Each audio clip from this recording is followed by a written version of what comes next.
Hey, what's going on, guys? We are back with another recap and review for The Real Housewives of Salt Lake City. This is season 4, episode 9, Don't Come for My Sound Bath, and episode 10, Mormons Get a Bad Rap. Let's get into it.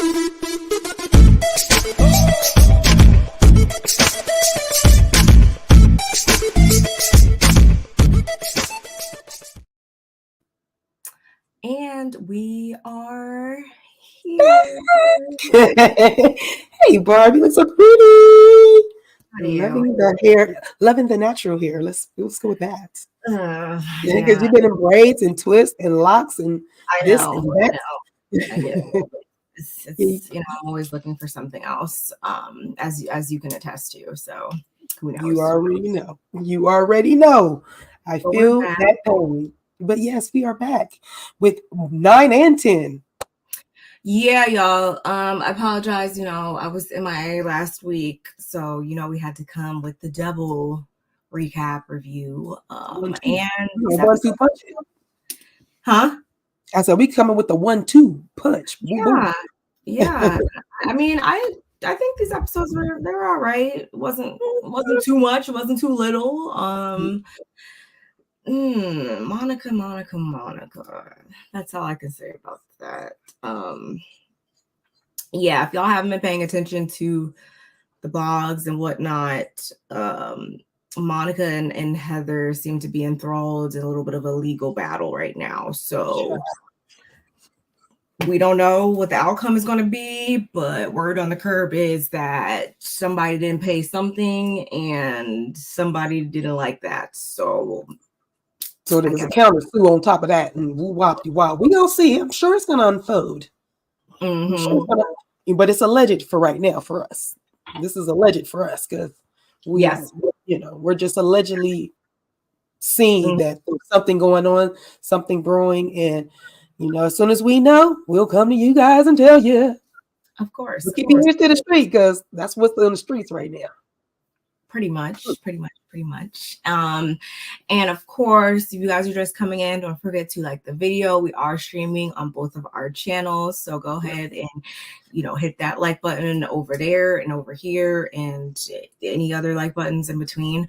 Don't forget to subscribe to both channels and share us with all of your friends, your families, your associates, your colleagues, all of them.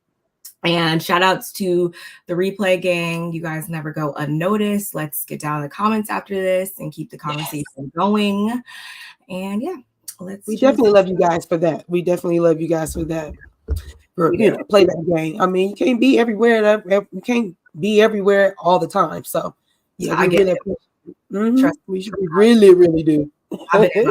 I have been MIA, like for real. I had so many videos and stuff. I was like saving them to like my watch later because I'm like, I can't even watch this right now. There's too much going on. But too much. We are back. And I was gonna say something else. I don't remember. I was gonna say something. Whatever. What's going on, Janet? How are you today? Is she our fave? I think that's like my fave. You're definitely my fave. But I feel like she's always in all of our chats that I feel like she's all of our faves. So we love it, and we really do. Thank you for joining us always and forever. Oh, I'm sorry, y'all. I'm under the weather and I can't sing, so I shouldn't do that. How you feel? I'm on my Dayquil. I'm drinking some water. That when you told me, I was already going to get it, but I went and got the Dayquil and the NyQuil. So I started my Dayquil yesterday. Last night I took the NyQuil, knocked me out, got my Z's in, and then this morning back on the Dayquil. So I feel really good. I'm not. Of course, if I cough, then I'm like, dang, there it is. But right now everything is drying up, and I feel all right. I feel all right to do this. That's good. Because I was not expecting you to be sick. If anything, I thought I was gonna be sick. It was cold in New Jersey.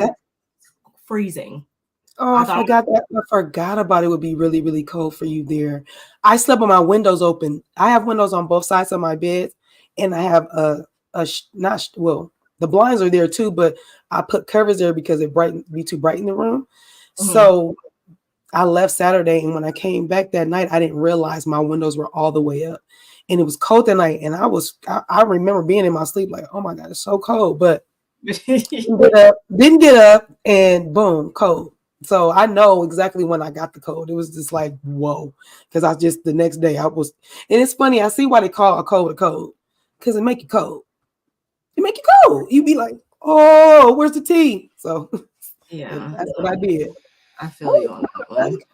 But Miss Bug is in the building. Hey, and thank you for telling the people. Telling the people, lady. So much. We appreciate Yeah, I guess we can get right into the sound bath of it all. Yeah. Let me get this. Do I have a picture for that? No. Well, yeah. Episode 9, y'all. It was called Don't Come for My Sound Bath, and I was kind of confused, but we kind of got into why it was called that later on in the episode. So just share with us if you haven't seen the episode. But this episode began with Monica and Angie. They were having a sit down at this really cute place, and it had like all these flowers and stuff, and it was super pink, and I loved it. I know. I loved it. Angie, she felt bad about what transpired between her and Monica and her mom, Linda. Bobo. Bobo. Yeah. Whoever. That's like a dodo. That woman, I guess. That lady over there is what we'll call her. Okay. But Angie felt bad. I was a little surprised to see them just coming together like this, especially how they left off after Greek Easter. But I was like, okay, what's this? What is this about? And so Angie brings her this children's book, and she's like, this is for you. I want you to read it to the girls. And Monica, she's very appreciative, and she also hated how everything went down at the Greek Easter. So then we get Monica saying that she came forth with the alleged rumor because she's a friend of Angie. So in Monica's mind, she's like, okay, if I'm a good friend, I need to tell my friend what is being said about her or her marriage or her husband out here on these streets. So she was doing it kind of, not to be malicious. She thought she was just being a good friend. Angie, of course, didn't take it that way, and she was more so hurt because she heard through Lisa that Monica was kind of doubling down on things. She was kind of putting some extra stank on there that didn't really need to be put on there. And I can understand that as well. Monica, of course, denies everything that happened, except she did mention something about boyfriends. And of course, Bravo being Bravo, they're gonna play back the clip. So we got like a little clip of that. LOL. And Monica feels as though Angie believes Lisa over everyone. And I'm like, okay, that's gonna turn into something, because Lisa's name was getting mentioned a lot throughout this conversation. So that could only leave us to believe that at some point this is going to become a triangle of drama. Angie was done with it, and they do come to a peaceful enough, I would say, conclusion. And they also discuss how at the party, Angie was devastated seeing them leave like that. And she explains how she doesn't do family, or Monica explains how she doesn't often do family things. That was kind of something that her ex-husband, like he was kind of the more family oriented person. And so her children aren't able to have those types of experiences now. So she really was genuinely grateful to have been invited. And I was like, okay, I could definitely see that, because we see how you have a fractured relationship with your mom and all that. Monica doesn't really give us the whole, she has a huge support system. She's very, very vocal about letting us know that she does not have a army of supporters behind her. So it really did suck seeing how things went at Greek Easter when it could have been avoided, if you ask me. Angie's mom, we also find out, was an alcoholic who went through struggles, and she self-medicated. Completely new to us. And they're overall they're just apologetic, and they're able to move on. What do you have to say about that scene? We got a lot in that little scene. We didn't know about Angie's mother, and it's crazy because to find out that not even find out, but to know that she didn't have her mom since 8. 8 is a tender age. Mm-hmm. That's a tender. That's like some people's. That's where their memories go back. The farthest they can go back. I can go back to almost 5. I actually can go back. I can go back to 5, only because my dad was at my preschool. I probably was 4, but my dad worked at the preschool kind of where I was at. So my memories there in different. I can put myself there and remember. But at 8, it's like, dang, that's such a tender age to lose her mom, and the fact that she was abusing a substance or alcohol and Yeah. you know what I'm saying? Which means now that goes to another dynamic, means that she wasn't there for her baby, even as she was there Yeah. from 1-8. I mean, I don't know how much she self did, how much she did, how much. I mean, when you call a person alcoholic, that means they do it every day. They almost have to do it or they will pass away. So it's dependent. Yeah. Yeah, so we don't know how long she was doing that, but even still, her youngest memories to even know that her mom was alcoholic, and that is crazy. And then to find that just makes me look at her dad even more like, dang, you were really a strong guy to have This is what, like, that. Yeah. Yeah, there's a lot of them, and he took care of all of them. So so that all right, girl. So that was something that I took away from that. And then with you, like when they met up, I was like, where's this gonna go? Where are we going here? What are we doing? So, I kind of like the reason why I sometimes watch these shows is to learn different things that I can apply to my own life. So it's funny to see, them be grown women and go hash it out and go talk on neutral grounds, not at one's house or the other house, like neutral grounds, and get off your chest what you need to get off of. So I'm always here to see that they didn't yell, they didn't argue, they didn't fuss, they didn't fight. So yeah, I just like that. I like that scene. It was cool, and I did like that wall. I thought about you on that wall. I was like, yeah, she's gonna definitely say something about that pink wall. Or that's just the best place ever. It sounded like. Oh my god, it probably smells so good in there. Mm-hmm. Oh gosh. So yeah, that's all I got to say about that. The most important for me was to see how Angie, hey Francine, how Angie, how Angie is so what's the word? Not giving, but she's so understanding. She always gives everybody like her tagline say. She extends the olive branch, but don't get it twisted. She can get feisty, but I feel like people they take advantage of her softness. That's why it was so. When you go back and think about how Big Lips, the one that's in jail. Jen. Oh my God, how Jen treated her. It's like, are you crazy? That lady didn't deserve none of that. But okay, I don't want to get off subject, even though it's still the same show. It just made me look at Angie like, dang, she is really easygoing and really be trying to keep things together. So, oh no, I definitely feel you on that, and I'm never one to just y'all. We're not just ever going to take what we see and just run with it. Obviously, we know that next season it could be something totally different that they show us. However, from what I have concluded, what I've seen, especially down at BravoCon, I heard that Angie just seems to be a very genuine person. She really loves the platform, but not in like a pompous way or nothing like that. She seems like she just has a lot of good vibes and good energy around her from what I've heard.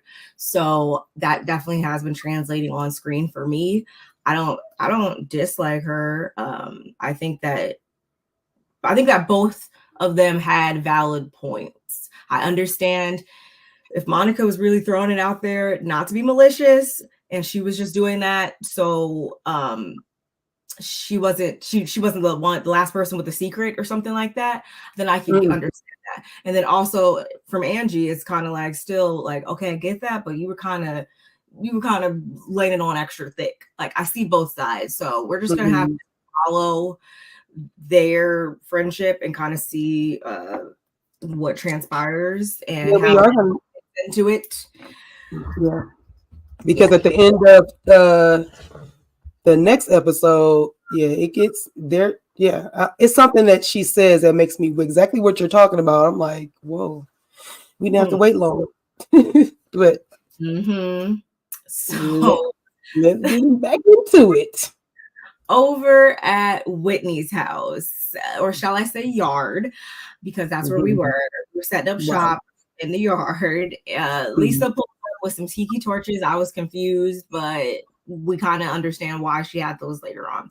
She pulls up with the tiki torches in the back of the Porsche, and this is a big, busy week for Whitney. As she said before, she has this prism event, which we later on find out all of what entails, all of what that event entails, and it's her new jewelry line. But in the meantime, she wants to have like a luau, or as Bobby would say, a luau. That's what she wants to have for her 13th birthday. So that's why, hence why tiki torches, right? Whitney's mom will also be at the party, thanks to Bobby. I wrote that down. I guess I thought at the time that was going to be significant, but I don't really think it was later on. They've gotten her a golf cart as well, which caused differences in opinions between her and Justin. I guess one of them was cool with the idea, one of them wasn't. I don't remember who was cool with it and who wasn't. Probably Justin. I think Justin. Well, the pros was, no, the cons is there's no doors, there's no windows. She's 13. Anything can happen. And the cons is, well, she can help with pick up the siblings. She can be her mom's personal Uber, like they were saying. And I'm thinking to myself, it ain't cold, ain't it snowing? She can try that thing in the snow. It ain't cold. Yeah, that would. I mean, I'm not mad at it. I'm just saying I don't think they thought that out clearly, completely, but maybe, they live in a gated community and she was just gonna be riding around the community, because that's back in North Carolina where my house is. Like there was girls her age riding around on their, everybody got golf carts. We didn't have no golf cart because I ain't got no golf cart money, but everybody and their mother had golf carts, and the girls would be riding around the lake and stuff. Okay, so, that's cool. That's what I'm saying. Subdivisions and stuff like that, and you moving around in that. That's cool. I'm mad at that. I can see that across town. I thought it was a neighborhood thing, and I mean, I drove dirt bikes, the quads, and all those things growing up. So I would probably be all down for it, but I get it. Right. Oh, our sister is in the building. Yes, she is. Hello, Miss Nola Reese. My sissy. See her in 2 days. I know. 2 days. Yeah. We need to talk about that. Yeah, we got to figure out. All that part. Schedules and stuff. But yes, 2 days. Going back to the episode, Whitney lets us know that she's not inviting Mary because she probably wouldn't even want to do it in the beginning anyway. And B, she doesn't want her saying mean things to her kids. And we got this like weird, funny flashback with Mary talking about a really bad like car crash or something. It was classic Mary. Oh my God, it was treacherous. I was like, Mary, I feel like she walked with a little, even though she's just as cute as she want to be. She's as cute as she want to be. She walks with a dark cloud around her. That's how I feel about Mary. Yeah, why would you tell the kids, there was an accident and the girl, she went out, she didn't go out the window, she went out the moonroof, and she went into and when she got ejected into the neighborhood. Yeah, it was just Bobby's looking. I'm like, this is a true story. You tell them this ain't Halloween and a fictional story. You tell them real stuff right now, right? Yeah, you traumatize them. There, she's 12, and her brother's probably like 9. Girl, are you crazy? They probably genuinely were traumatized. I feel like me at that age, I wouldn't have been, but anyway. because we found out later on that Whitney is very, very mindful of the stuff that she exposes her children to. So they probably were really taken aback, like, oh my gosh, so she don't want that around her kids. So we gotta respect it. For sure. Lisa says this is all about Bobby. So those that make her feel good are those of which that should be there, which also can't argue about that. Whitney has invited Monica and her children, we find out, and Lisa also finds it funny how things can be. Wait, let me take this away when I say this. Lisa finds it funny how things can be conveniently abusive, and you can be abused and also be abusive, according to Lisa. So again, how I said before, we're gonna kind of see how Lisa falls in this whole Monica, Angie. Like we're starting to build a picture here that's gonna be between these two ladies. And Lisa also says, if your mom is so horrible, then effing make changes. Those are her words, not mine, y'all. And Whitney, on the other hand, is kind of like, I'm going to stick to the side of, I'm going to choose to believe Monica. That's just where Whitney is. She's going to choose to believe her, whether Lisa feels differently, that's up to her. But Whitney's going to stay over here. Mm-hmm. But that was really it for that scene. What do you have to say about that?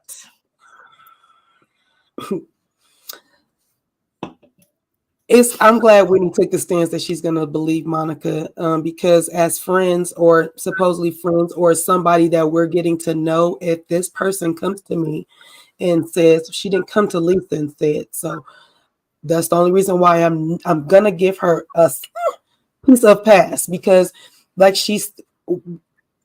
Lisa's working off optics, what she saw, what she heard, and what at that dinner.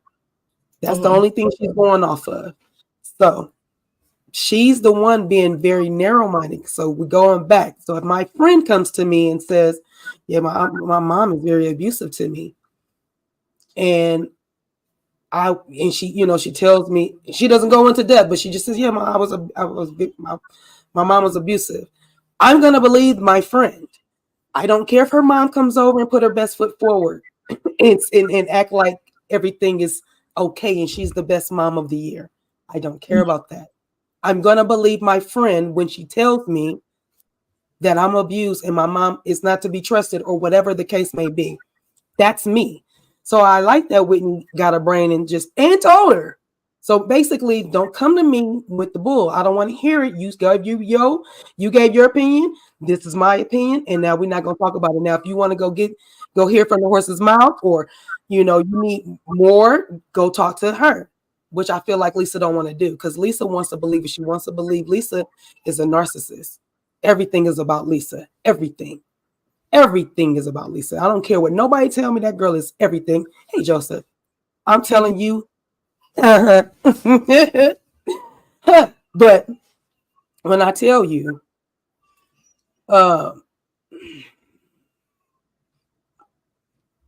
it just made me mad that Lisa doesn't listen to nobody. That's what I feel. I feel like Lisa doesn't listen.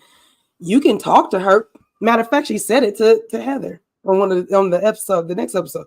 It go in one ear and go out the other. And that is true for her all the time. She does it to her husband all the time.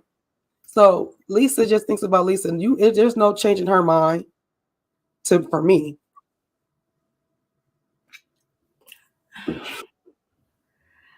I probably should have said at the beginning of this episode that I can't lie, Lisa's been low key my favorite person in the last couple episodes. I can't lie. We always do this. So I love it when we're in this thing, because I like to hear your. I can't deny she does have her narcissistic tendencies. I can't lie about that. But low key, a lot of other stuff though, I have been like, okay, I could understand why Lisa said that, or I could see why Lisa did that, or I could. Yeah, me too. There is some things that they could have squashed. But I'm with her. I can't lie about that. Mm-hmm. I'm trying to figure out why she's still holding something against Meredith when she was the one said all that mic'd behind the door. Yeah,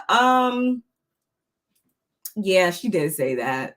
And that's not something that can just be overlooked, because clearly that didn't just come out of thin air. Like, clearly that was something she had been sitting on. So that's what I mean when I'm against her, I'm against her. But I have been with her a lot more often this season than I have in the past. I just had to throw that out there. Okay, we go. Let's get lit. But that's all I got right. I mean, that I could think of on that scene that I was just like, thank you, Whitney. Just, for me, I'm gonna believe my friend for right now, unless I see something different. And I also feel like you should see that she has a problem with her mom, because you guys are bumping heads. And usually people that have issues, different issues with parents come up in friendships. And you can see, like, and if they tell you, oh yeah, my mom have a good relationship, like, oh, okay, that's why you woo-wop. Like, at least I assess people like that, because sometimes, because I'm probably older and I've been around enough to know, done enough clients in my chair, talked to several people in my lifetime to see when you can tell different issues of parents. When you have a parent issue, it comes up in your life, and it comes up in different places. So I just feel like, Lisa, you don't see it. You don't see it with Monica. Like, you don't see it, but I don't know. Yeah, I think two things can be true at once. I can think that Monica's got her slew of issues, but the mom definitely has. She got more than a slew. First of all, that she slept with that her brother-in-law is a big issue. That's a big. Like, I don't know how she's recovering, but I don't know how you recover from that one. And now, is the kid's their friend? Do they even see their dad? Did he disown all of them? That's what I want to know. I have so many questions about the fact that, okay, yeah, I get you guys a divorce now or whatever, and they don't get to do family things. But wait, no, but really, why do they not get to do family things? Because he should still be in the picture. I don't get it. We gonna need some more. Yeah, we're gonna need some more from Monica so that we can understand what's going on. Because I feel like, I just feel like there's still a lot that we need to unpack. Do y'all feel like mom is putting on for camera time? Oh yeah. No, I think that she truly is not a great person, but I do feel like, yes, she likes to be in front of the camera, and she is going to do whatever she can to get more camera time. I do believe that, and we see it more, I think, in the next episode. She's definitely I think her mom is putting on just to put on, because she doesn't know how to do anything different. I think she has split personalities. I think she is two people at the same time. I think she doesn't know when to turn off and be a mom, or knows how to turn off and be a listening ear for her daughter. Like, she's weird. Mm-hmm. And I get it. Something's wrong with her. And the thing that they keep talking about counseling, and they said they've done counseling before. Did they say they did counseling before? I think they said that. Yeah, we didn't get to that yet, but yeah, we got our from that. What I'm saying that to say, if you got counseling and you feel kind of messed up, something wrong. Okay, that's the only reason why I brought it up. Yeah, she doesn't strike me as someone who applies. Like, she hasn't applied anything from anybody's type of counseling before. Like, some of these things are like, day one, I've been in counseling, I'm actually applying these things. Mm-hmm. So, right. That's what I get out of that too. Okay, I'm sorry. I just had to bring that part up. No, it's valid. Thank you, Joseph. That was a good question. Yes. Then we catch up with Meredith and Heather. Heather's daughter, Georgia, is going to prom, and it's just like a wow, they grow up so fast moment. They're kind of, talking about children and mom stuff. And Heather then asks, what do you think about Jack's mission? Once again, we're back to Jack's mission. Heather, just keep sipping your wine, because, like, why are we talking about this for the umpteenth time? Meredith, however, she was unaware that the whole mission was like a 7 days a week, 365 days a year type of deal. Like, I guess she thought you had off nights and weekends at least, but no, it's not that at all.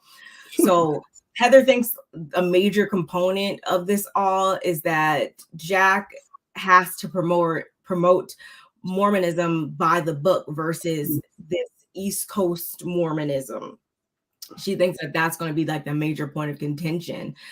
And she also is confused by Lisa's brand of Mormonism, because we know that Lisa likes to wear her strapless dresses and just do things completely different than anything that Heather has ever seen or experienced when she was still in the religion. Meredith understands the concern about there being a potential fight at the party, and I think that we all can understand that that is fair. The party being Bobby's birthday party. Meredith's also prepared to show her face, drop off the gift, and basically dip and go on about her business because she doesn't want to start no mess at the party. And we know, and the only reason why there could be a potential mess, y'all, is because of the whole Meredith and Angie. They are still at odds with one another. They haven't had another face-to-face since Lisa's ski party thing. That's where all that went down. Mm-hmm. And Angie. She wonders however, if she should send a text prior to Angie. I don't think I meant to say that. I think I meant to say Lisa, and ask if Jack Barlow is coming. I don't know why I wrote that. Whatever. Angie then asks Heather if she's heard the good news that he's going to Colombia for his mission. Well, I don't know if this was two different scenes or what, but somehow I started putting Angie's name in this. And then she tells her about the brunch that they had. Apparently, Lisa, I think was it Lisa? Was Whitney there? I don't think so. There was a brunch that Lisa had. Oh, it was Lisa and her family, and it was Angie and her husband. But wasn't there one other? There was another couple there. I want to say it was. Was it Meredith? Baby. Yeah, Meredith. I feel like it was Meredith and Seth. Yeah. And Meredith is sitting there telling her all of this. And basically Heather's like, oh my gosh, why wasn't I invited? Pretty much. And she would have obviously liked to be in attendance, because Heather keeps trying to interject into this whole Jack mission situation. They also play a flashback, and Heather's clearly feeling rejected and plans to avoid Lisa at the birthday party so she doesn't lose her temper. I hope you guys were following everything I said, because I don't know, my notes were not doing what they were supposed to right now. I want to do that too. But I was watching on the plane, and I was taking these notes on the plane. I think I started to fall asleep. I think that's why they didn't make sense. But hopefully, if you all watch the episode, you get what I'm saying. And it's really just the whole thing that Heather's been standing on this whole time, is that she feels like she needs to be a martyr or some type of she needs to spread some type of awareness or whatever when it comes to Jack on his mission, because she's been on her own mission and and I don't think Meredith really cares too much, if you ask me.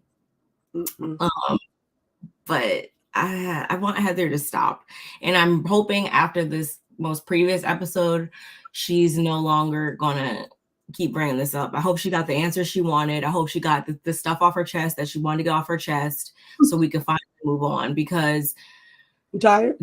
Jack is gone. Like, Jack is gone. He is he's in Colombia doing his thing, and it's gonna be what's gonna be.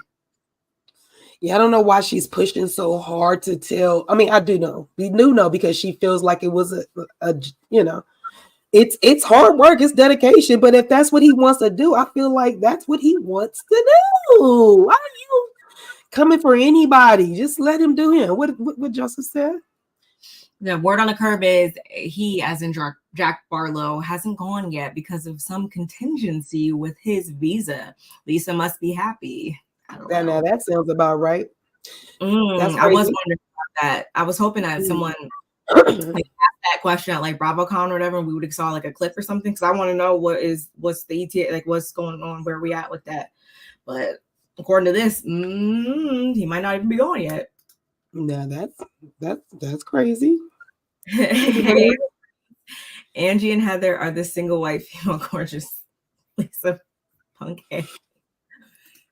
Of course. Lisa's Heather is the perpetual victim.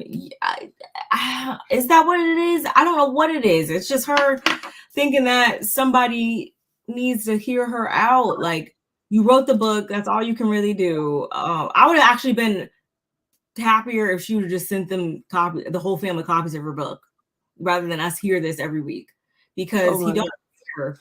It wouldn't matter. They're not reading her book. You see him with Mary going to invite.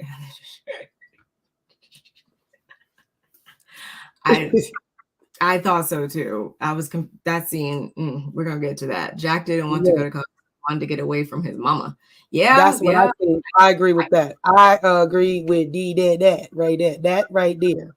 But yeah, Heather just keeps overstepping her bounds.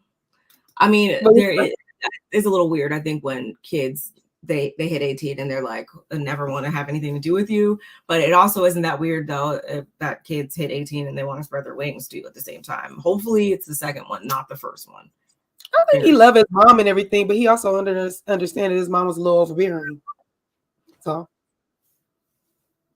she spoiled him though. Like, he got everything he wanted, anything he needed, wanted, he has that. So I don't think he really dislikes his mom. He just needs a break from her.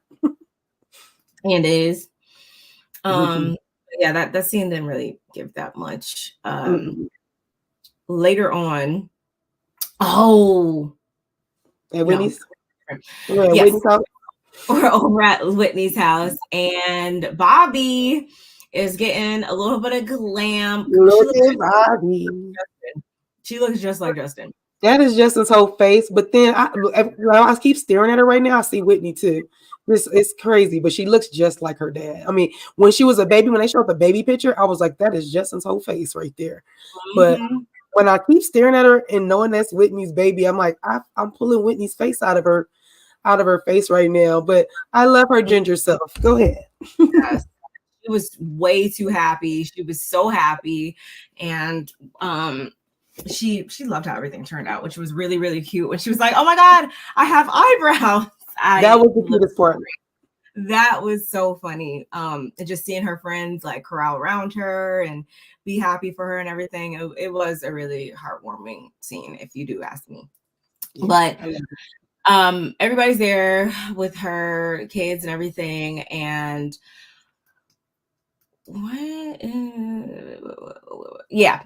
we go over to the actual party. And Meredith is going to wear a blazer. If there's one thing Meredith's going to do, she's going to wear a blazer. Even if she had a bikini top underneath, she's going to wear her blazer, okay? And it was very, very cute. Hawaii meets SLC. Then it's like Angie, Lisa, and Whitney on one side of the party, while them on one side, and then it's Monica, Heather, and who was that? Monica, Heather, and somebody else was over there. But you can kind of start to see the divide there. So everybody's kind of talking, and Angie tells them that she told Heather that Jack received his call and how she could tell that she was upset that she wasn't invited to the announcement when she's talking about Heather. Lisa's confused on how she could feel hurt, but because they are currently in a good place, she doesn't want this non-invitation to become a big deal. We can understand that as well. Heather asked Monica, Lisa didn't come over here. Are you guys good or what? Monica says that ever since she made mention of Lisa being materialistic, they haven't been good. Heather lets Monica know that Whitney said that Lisa said Monica embellishes her stories between her and her mom. Lisa doesn't know anything about me. Lisa's obsessed with me. That's Monica. That's what Monica said about Lisa. Monica is trying to contain herself, which we know is very, very hard. We've seen her in action before. And then Lisa comes over in true Lisa fashion, and she's like, "Hey, what's going on over here?" And we're like, "Okay, this is gonna be awkward." Very. No time. She immediately fills her in by basically saying, "Look, Whitney. Whitney told me that you said Monica pretty much be dragging everything that goes on between her and her mom." So Lisa, she doesn't back down from it. She basically defends her words by saying it was only just a snarky comment. I disagree that she did not disagree, or did she? Girl, she gave a look like, I did what? Like every time somebody brings Lisa name up and tell her what she's doing wrong, she always says, we all like, wait, not me. I was like, okay, girl, okay, well, I guess we all do that then. Okay. What? Wait, what? In her Lisa voice. Yeah. And then Monica pipes up by offering up like some really interesting comparison of Linda, her mom, to Ted Bundy. If you guys don't know who Ted Bundy is, Google. Google's your best friend in that case. We won't get into that right now. But Monica's like, my kids don't even want to be around her. Like, come on now. Why did you even bring her to Greek Easter then? I can't lie. I thought that was a good question. I'm sorry. Lisa asked Monica that. Like, okay, if you guys are not cool like that, then why did you bring her then? Good question. Valid question. Monica's like, listen, do you want to ask my kids? Because you clearly don't believe what I'm saying. So do you want to go ask them? They're right over there. Not the thing to do. I should have said that, but whatever. Lisa's like, of course not. Monica's kids, at least the older one, seems to see her mother for who she is, and we can kind of deduce that based on some things that were said this episode and in the next episode. They're not unaware of how their grandmother is. Monica then calls Lisa out for being just like her mom, and Lisa's like, maybe you're like your mom, maybe you're more like your mom than you think. And she gets up and she walks away, and Monica's like, bye, you 50-year-old wannabe. Because I guess that's a dig. And I think it was Lisa that said something along the lines about Monica having fake Chanel. There was insults being hurled from one side and another. Meanwhile, Bobby's having the time of her life. She's drinking all the Dr. Pepper. She's drinking all the sodas. She's 13. Dr. Pepper wasted, baby. She's having the time of her life. They go ahead and they she blows out the candles and everything. They unveil the golf cart and everything. She's having the time of her life.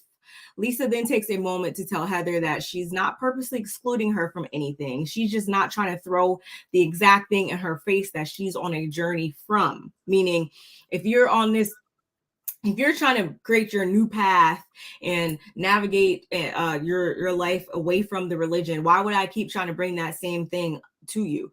I can't say that I don't understand that. That makes perfect sense to me.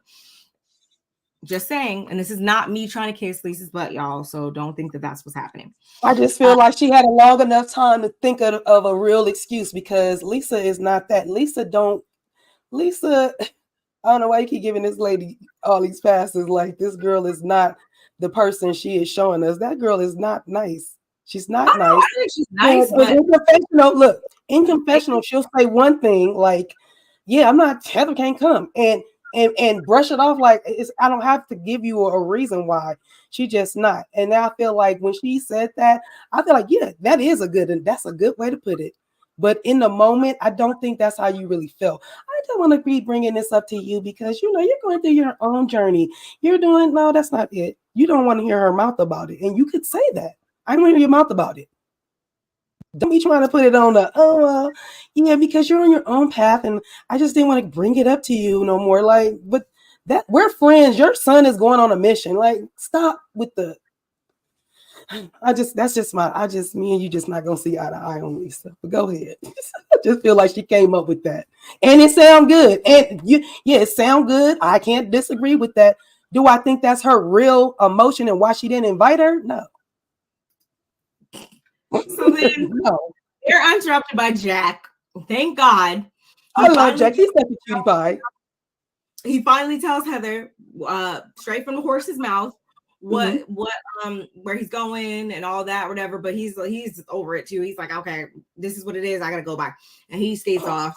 But thank God, finally she heard from him.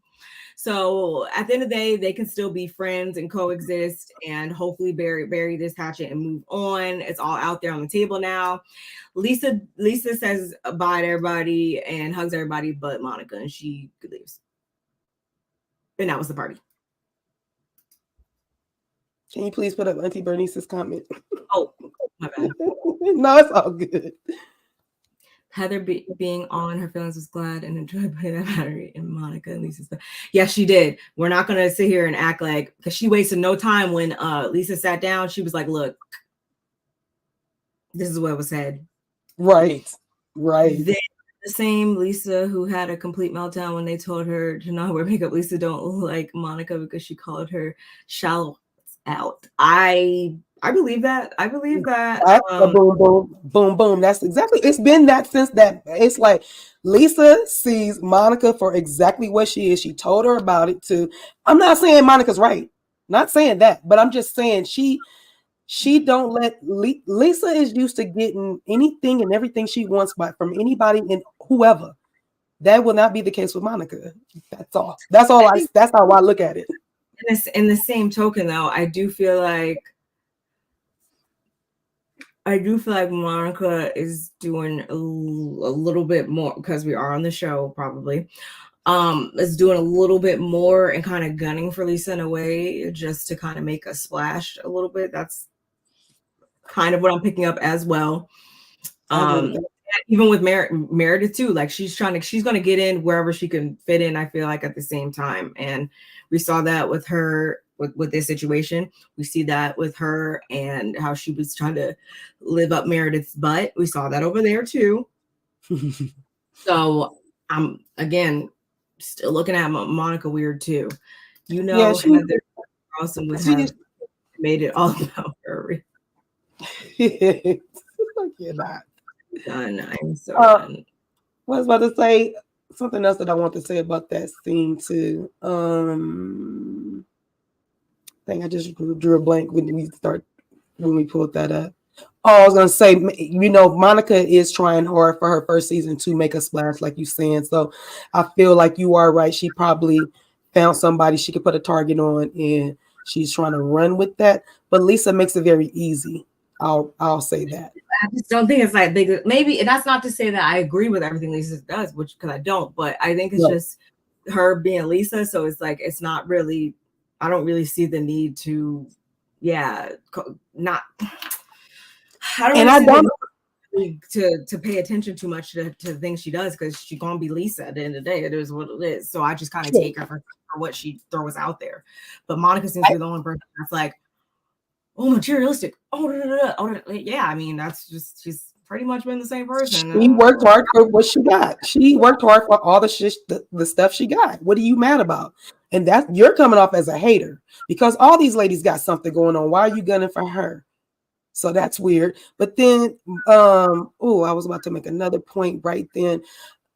Oh, I'm getting tired of Monica doing ageism. I don't like that, because you're not that much younger than them.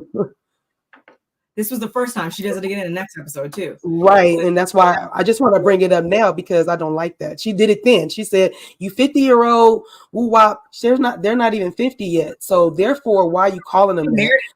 I think Meredith is. I don't think anybody else is. Okay, what she said, Angie said she's older than both of them. I Googled it. They're 40. Angie's 48. So if Angie's 48, they're underneath that, or right behind that. That don't make them 50. Meredith is probably 50. But yeah, Meredith definitely. Yeah, I feel like I can. Meredith, I want to say. But I can't lie though. I was a little confused. I didn't really think that Heather. I was surprised when Heather was older than Lisa. Not saying that they look bad or stuff like that. I just Heather is older than Lisa. I see Heather being like older than Whitney, but like younger than Lisa for some reason. I don't know why. I don't know. Maybe because of her energy. I don't know. She just be being goofy and stuff like that. So maybe that's what makes me think that she's like super younger than she is. Like, I don't know. I see Heather as you talking about Heather? Yeah, I felt like she was gonna say she was like 44 or something like that. I don't know why. How old is she? I want to say she was 48 or hold on. I know, and like I looked up Angie because I was like, if Angie's older than the one she said, I don't think she said Mary. She said I'm older than. Who's 49? Heather. Okay, so yeah. I mean, I guess 48, 49, 50, it's the same. But when you're 48, you don't want to be called a 50-year-old. And that's not how we look at you. Look at Kenya. Look at freaking. That's why it's not an insult. You're not insult, and the fact that Lisa turned around and tell her, "Girl, you gonna get old." I think she's in her 40 or she's 40. She's in her 40s or she's 40. Huh? Who? Monica. Monica said she was 38 when she first came on the show. Which is still closer to 40. If you're calling her 50, that means you are 40. Because if she's 48 and you're calling her 50 and you're 38, you're 40. So even still with that, why are you coming for anybody's age? What does that have to do with anything? Why are you saying that? You should have known that shouldn't have been like when it comes to the age, like you're clearly the outlier here, because the majority of the women on the cast are over 47, 48 and up. So that's weird that you would even think that that's it's not. Anyway, Lisa and John, apparently they're getting like new bedding that Whitney needs to come over and show her how to make up a new way to make up the bed. I'm gonna need Whitney to put that like on her Instagram story or something, because I'm curious. Is something I'm missing? Like a hotel? I don't know. Is she putting swans on the? I'm curious. I would love to know. I love making my bed. I like having my bed look nice, and so maybe you could tell me something. But apparently that's what's going on. And Lisa, he asked her what happened with Monica and everything, and Lisa's like, I don't even know. She just starts saying crazy stuff every time. She even compared her mother to Ted Bundy. Like, it was just so crazy. And then he asks if anything got resolved, and she's like, of course not. And I just need Angie to be honest about her relationship with Monica, because 3 days earlier, Lisa and Angie had a conversation about the matter, with Angie saying that how she was right there with Lisa, meaning that she understood what Lisa was saying. She's on that same type of feeling. Mm-hmm. And then we get to the party and everything else, and her actions are saying something totally different. So I'm gonna need her to be honest. And then Lisa gets a text from Whitney and proceeds to just ignore John. And I can't lie, I laughed really hard at this moment because it was classic Lisa.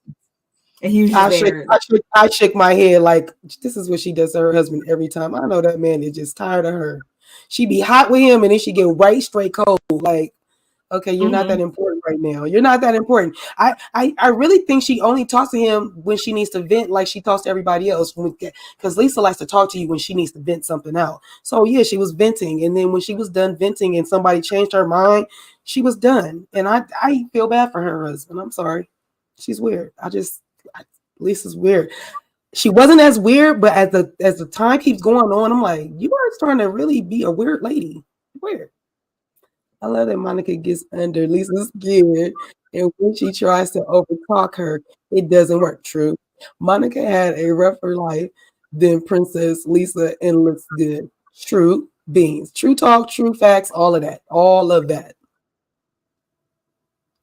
Yeah. And she did, Lisa definitely didn't really, she really, that's what I was. Which actually, I don't know if it's the next I think it's the next episode, but Whitney actually does kind of break down the whole. Oh yeah, she gonna get. Oh Lord, I can't wait for that food. But that's what I was gonna say. That was gonna be my what I was gonna get into. I don't like that Lisa does that. It's like, oh, you didn't give him much, but you're gonna take that part of it. It happened the way that it's like, but I think her husband knows, like, okay, that couldn't just, she pulled that out of thin air, and that's how that conversation went to that. So it's like, okay, well, there had to be way more meat and potatoes in between that part of the conversation. So I don't like that she don't tell the whole truth and that she's calling everybody else a liar, but you withhold information or you use it to your benefit when you feel like it. And I'm tired of it. I can see you a mile away every time you do that. That's why I don't agree with a minute ago when I said what I said about her. Just came out across what she said to Heather. It's like you rehearsed that one, girl, because that was a good one. But I don't think that was her true sentiment. Really Lisa does have the tenacity to recount events happening in just her way, or it's just like, this is exactly how it happened, and this is who I was in that situation, and it's usually more so on the victim side of things. She doesn't really outwardly ever say how she was wrong and stuff. I do have to agree with that. Yeah. I mean, that's a lot of it. Nobody wants to be wrong. Yeah, that's very common for a lot of people, I know, but okay, we have just a few more scenes of this. Heather in Georgia, it's her prom, and Heather's steaming her dress and everything, and I really like this scene. It was cute. She's nervous, and at one point Heather can recall not even knowing if she was going to go to the prom, because it's kind of like cliques there. It's like all the Mormons over here, all the not Mormons over here, all of these people over here, or whatever. And she thought that she was kind of gonna, I guess, be outcasted or kind of not have anybody to kind of group up with or whatever, until her boyfriend, I forget what his name is, he came into the picture, and it kind of just, everything just mellowed out. He is Muslim, I believe, and they've just kind of been rocking with one another. So that was really good to see. And Heather also helps her with her hair and everything. And her daily rise, they greet each other, and everything is cool and dandy with that. Yeah, that was really it. Love the dress. I love the Cinderella colored dress. Pretty. Yeah, she looked really cute. And I was like, what is this? What is this? Is this the closet room, Heather? I need this room that you have. Those. That was really, really nice. I think he was from Bosnia. His parents immigrated from Bosnia. So they're able to kind of just do their own thing, which I think is cool. But I am happy that Heather is aware and trying to, nurture what her daughter has, because hers was not that good. They did talk about her. Yeah. Her son, and she did something that meant that dude told her, we're not doing that. We're not doing that. That's one. No, we're not doing that. So, I'm glad to see that Heather is that type of parent that didn't let something that got in her way. She's able to be open-minded and let her daughter do her. And she's learning, I know, obviously, being young parents and stuff like that, you do grow up with your children or whatever. And I think this is another display of that, where she's really experiencing all these experiences her daughters are having now, whatever, since stepping away from religion. She's really going through the motions of all that too. She's living right there. Vicarious. Literally. Crazy. But then we move along to Whitney's prison pop-up shop event.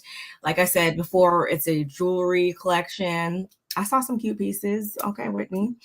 And Lisa arrives first. That's one thing I will say. Lisa, and I don't, again, it could be the narcissist thing, but Lisa loves to arrive first. I realize this. She gets there. They're doing their final touches and everything. Whitney lets Lisa know she did invite everyone. And Lisa then asks if Heather or Meredith is coming, and Whitney says no, because Heather's doing the prom stuff with her daughter, and then Meredith was down at her shop doing some stuff too. I don't know what. We're gonna get a full picture of what that was, but yeah. I don't know. They did a quick clip, which the only reason why y'all, Lisa was asking that is because these are her only two allies right at this moment. She doesn't know where Angie stands with her right now, because one minute she says that she has her back and she's on her side, and the next minute she says she's hugging all over Monica.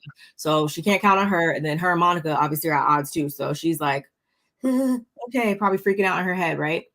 So we get, a couple of flashbacks of them. Justin arrives, tells Whitney she looks really sexy, which I was like, okay, cool. Maybe you guys are getting your spark back. Good. We like that, right? And then Angie gets there, and her and Lisa quickly discuss the party.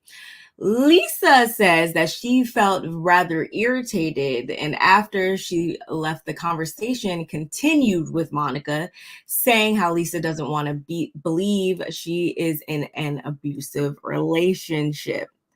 Lisa's like, girl, what? Like, I don't even know what kind of relationship she's in. That was the first time I've even been around her and her mom. Like, what are you even saying? I saw all of that for like 2 seconds on one occasion. So come on with that. Angie tries to speak, but is silenced by Lisa a couple times and told, let me finish. That girls had an issue with me since Palm Springs. All I said was I wouldn't speak to my mother that way.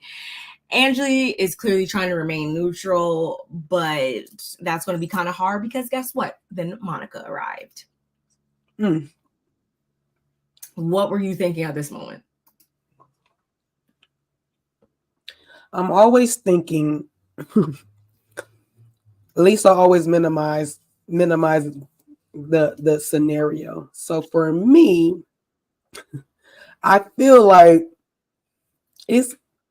you're half telling what's going on again. And so when you do a half thing like that, it feels like you don't want nobody to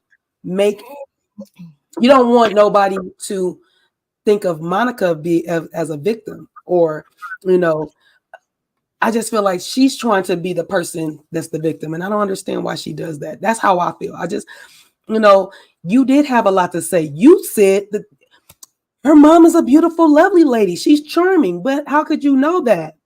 You didn't, like you said, you only had a 2 second in what you saw and woo woo wah. So I think if anything, said that they were like, I wouldn't talk to my mother how you were talking to her. However, your mother, that's a piece of work. And like, two things could be true at the same time.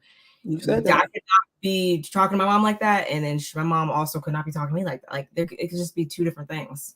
I think that's what me and Auntie Bernice see the same thing, and it's so funny because I didn't even look at her comment. It's up, but I have a lot of things that's blocking some stuff, so that's why I was looking up at the sky, so I didn't look at her comment, and then look at the comment like, oh, real, that's where I'm at with it. But yeah, I just always feel like Lisa, she perpetuates. I feel like if you really want to get to the nucleus, why you just didn't call and ask Angie, what's up, girl? Like, I see y'all, you kikiing, like you could have been resolved some things, or even talking. I don't know. For at least for me with Lisa, I'm at my wit's end. I feel like a lot of this she's bringing on herself. Even in this, when we get through this sound bath, I was just like, Lisa, I feel like Monica wrong too. Monica's wrong too, but I feel like Lisa in these moments is going to be way more, I guess aggressive is the word, but yeah, we're going to get to it. I don't want to get ahead of myself but yeah, I just don't like that Lisa never feels, I feel like her truth is half truths, and that those come back and bite you in the butt, because when they come to ask you, but what about this? You can't get out of it and be like, well, no, I did not say that. I just didn't tell you. Like, well, then how am I going to assess the argument or the conversation y'all had if you only tell me your one side and be biased and understand? You want it to fit your narrative. You want it to go in your slot. It's like, girl, that's not how it works. It's not how the real world works. Yeah. That's my assessment on Lisa at this moment. But like I'm with you. She makes me mad. Sometimes I can see her point, but then I feel like you put yourself in these situations now. You keep doing it. instead of I feel diffusing it. I feel like that way about Monica and her mom though too. That's true too. Because why was she at Greek Easter anyway? That's a good question. That's a good question. But I mean, it's family, and you always try to do with family. Family, we go up, we go down, we argue, we fuss, we fight. Yeah, that's my mom. I wanted her to come. I thought this would be a good way. I'm never going to just give up on her. If I give up on her, then what? She's the only person I got here. So no, I understand why she invited her mom. It's not might have not been the right thing to do if y'all not in a good space, but you do understand this family time, right? I understand that it's not so easy for people to just cut people off or whatever. I'm just different, and yeah, that Gemini don't play. I just that Gemini don't play. Freaking scissors right here.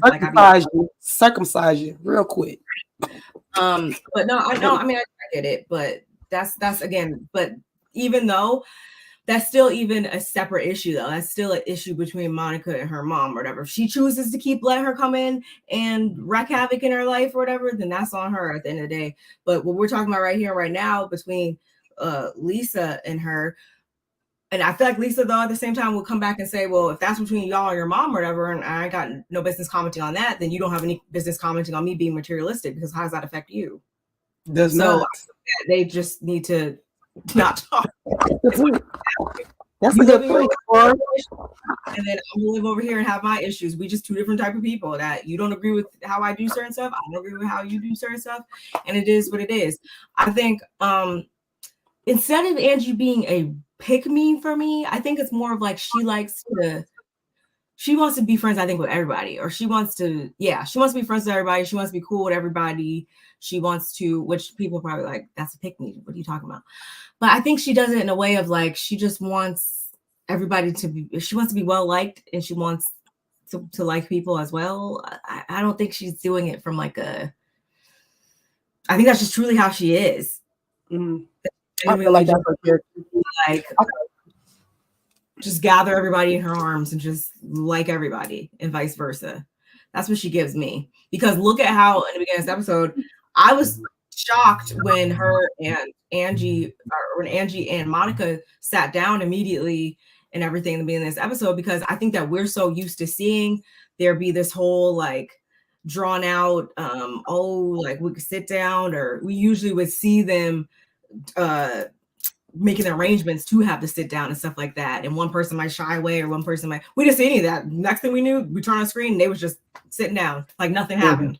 So I think that speaks to Angie's character, where she genuinely, she seems like a person that she might actually give too many chances to. She might be that type of person that gives too many chances. Evidently, I do think that she's just a sweet spirited person, and maybe she's just not with the chaos. That's why but I mean, when going back to Jen Shaw, when that happened with her, it's like too many chances right there, because we couldn't never even like, we couldn't even be the same after that. After you did that, no. So yeah, I don't know. I just hope that she don't let people run over her. Which is, I think she just said. Oh, yeah, that's what she said. She said that. Like, she might just be a giving person that just, I don't know, that just be giving too much of themselves, and then they get burnt. Well, here's the thing: these girls will get her together to where that she probably won't be like this for long. And I don't mean that. Yeah, unfortunately, she's gonna, her skin is gonna get a little tougher. You know, so I think this could almost. This might, like I said, might change her, but then we might see a difference in her. Even she's not to pick a side. She can't play neutral. She's going to have to pick a side. Otherwise, yes, people will call her a pick me. Like, so she'll figure it out. She'll figure it out by next season. Sure. Hopefully. Final scene, y'all. Angie goes over to this is like the last half of the prison party or whatever. Angie goes over to greet Monica, and she like almost immediately brings up the situation. That was another thing where I was like, see, you can't do that. Like, if I was her, I would just stay all the way out of it. But she pretty much immediately brings it up, and she feels caught in the middle. And Monica says that that's because of Lisa. Like, you don't see me bringing it up. I didn't even bring this up. Exhibit A, you were bringing this up to me. I'm not even the one that said anything. 5 minutes. Been here 5 minutes. Been here 5 good minutes. 5 minutes. All of 5 minutes. I haven't even like got a drink yet. But yeah, she feels caught in the middle. And meanwhile, Lisa's over there. Her and Whitney are sitting down together, and Lisa attempts to bring up the situation as well, because she got somebody to finally listen to her. But Whitney immediately shut that down. She was like, I gotta give a speech. And if somebody else comes over here, and then before we know, she's off. She about to give her speech. And I wasn't mad at that at all. And more so from the whole being objective, this is her event at the end of the day or whatever. Like, I feel like that was one of those it's all about me, Lisa moments, because girl, you know this is her event. Why would you try to go fill her head up with anything else or anything like that? That shows that you don't really care. Ugh. And Lisa was just sitting there stuck looking stupid. Let me get my drink. You literally, when Lisa goes to Angie, who's still with Monica, mind you, the drama then begins. She tries to like rescue her from her or whatever. And Monica's like, that's what we're not going to do. They begin to go back and forth. No one wants to be your mother, clearly. I felt like that was something that Lisa shouldn't have said. That was not cool at all. Ooh, it just got dark in here. The sun just, I don't know what happened. Wow, couple. That was weird. Monica lets Lisa know that she doesn't know about the situation to say that she doesn't treat her mother nicely. FYI. Well, based on what I saw, you like your minions, is what Monica said. And I was kind of like, I didn't really understand why she used that, but whatever. And meanwhile, in the midst of all of this, Whitney is trying to give her speech, and she's up there, and I did feel bad or whatever. And she got to her wits end though at the same time, y'all, because all I hear is Lisa Barlow. She yelled at Lisa because they were literally bantering back and forth, and everybody else's attention is looking forward at Whitney and her speech and everything. So then Lisa takes it upon herself to remove herself by saying, I'm trying to enjoy the sound bath. And she starts apparently trying to like ignore Monica over here. So she like moves in a different direction. The whole time Angie's there like just looking in the middle once again. And I think this is when Monica said something along the lines of like, she tried to shade her age again. Like she was like, oh yeah, older. She said she got to enjoy the sound bath. She said, that's what other people like. That's what other people or need or something. The second time. And Angie, she wasn't having it. She was not having it. She was like, look, so what we're not going to do is have you keep taking jabs and stuff like that. Because I'm actually older than both of them. So that's what we're not going to do. And they're just standing there looking stupid. Then Lisa's like, please stop talking to me, like super obnoxious. And I don't know why Lisa would still stand there. If you didn't want that to occur, then if I was Lisa, I would just went to a whole different side of the party. But she stays standing there though, and knowing that someone like Monica, we've seen that Monica is all into something. Once she's started, Monica almost cussed her mama out. Monica almost cussed her mama out at somebody else's house. Why do you think she gonna stop talking to you? You don't get to tell me what to do. I was so she's like a child. Something about street smarts. I think Monica said something about she has street smarts, and I was confused how that came into play as well. The Lisa and Angie get into it a little bit, and Lisa's like, it's not that deep. And finally, Whitney comes over to tell them to kind of move because people are trying to check out and they're kind of blocking like the checkout line or whatever.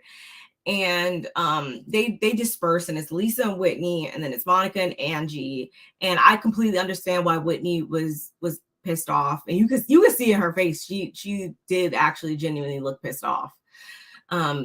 Lisa's like, look at them over there hugging, and she talked about her marriage, because then we look over here and they were hugging, which was kind of, I was whatever, but where that episode ends off with all of that. That whole scene was crazy. The fact that, like you said, Lisa could have walked away at any moment. She did not. She thought that she was going to win an argument with Monica. Like I said, you should have peeped how she argued with her mom. So if you think you about to shut her up, you got another thing coming, so you should have walked away. Monica had me when she said, girl, you're like a tramp stamp. You want to be seen. I said, girl, you better tell her. I was just like a tramp stamp. I said, oh, okay. That and the read about the street smarts. This is what she told her. She said, with auntie acting up. Lisa thinks she's like, yeah, absolutely. Monica tell her what she said. You do realize there are several forms of intellectual capabilities in the brain, and street smarts is actually the number one, and you don't have any, and that's why you're mad. I said, wait, what? Huh? She don't care about nobody's street smarts. I said, all this extra stuff got thrown into it, and I'm like, sound bath, like, right? Those are two people that is we're not gonna confuse the situation. So can we enjoy?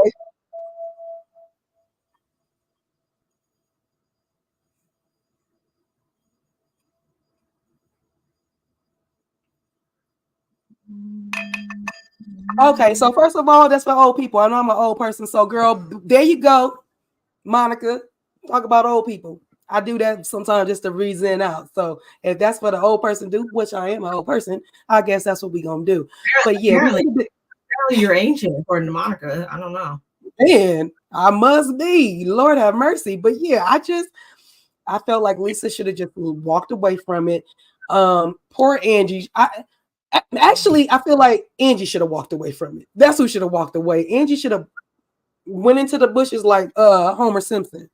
Y'all not about to do me like this. Y'all can break each other, hit each other, argue with one another. I'm out of it. That's what she should have did.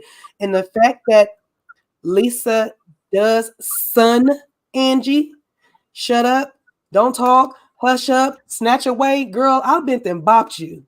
They were real, like, and that's another thing too, that I'm like, oh, I see, y'all can only do this over here clearly, because they're the ones. This wasn't even the closest. Oh my gosh, please! Oh. And I was just like, her face. First of all, she got in her face a couple of times. She's the one that raised her voice. She was the one raising her voice. Monica was talking to her in this voice. Lisa, you need to knock it off. And Lisa wanted a scene because she thought everybody was going to come. Lisa, girl, nobody likes you like that. Lisa, it don't even look like you had any other friends in that room. That's weird. You're from there. You sell Vita vodka. Why are you so had to go talk to Whitney? Sat there and tortured Angie until Monica got there, and there was no other people that I saw her talk to. She didn't buy nothing either. So nothing made me mad. She didn't buy nothing. Neither did Monica. And I expected Monica to, because she ain't got the money. But why did you not buy? Why is Whitney the one gets penalty for you two bickering? How dare y'all? I wouldn't invite y'all to another month, nothing of mine. And we talking about gems, stones, chakras. Are y'all not? Yeah. I mean, she got a whole, what she call her, a stonologist, gemologist. And then she had the chakra lay, like she put thought into her jewelry. And here y'all go, just told her scene, just tore it up. I was mad at Justin. He should have told him to leave. When she called out Lisa Barlow, she still went over. You was called out and you still talked loud. And you still got in Monica's face. And you still got louder with her. And the fact that you did that means you don't respect nobody in that room, especially Whitney. because you should have shut up and walked away. Just like Monica said, you older, you should have took your older self over there and go sit down on the couch. Why are you arguing with this younger lady? Younger lady, 10 years younger than you. Why are you arguing with her? What you should have showed her was, girl, I'm not about to argue with you. What I'm not going to do is argue with you. What I want, I'm not about to entertain. Instead of keep saying that to her. That's what I'm not talking to you. Or I was just, that scene was kind of triggering. All in her face. And she told you keep getting in my face with your hands. And she's like, no, you did it to me. I'm like, Lisa, she didn't do that to you.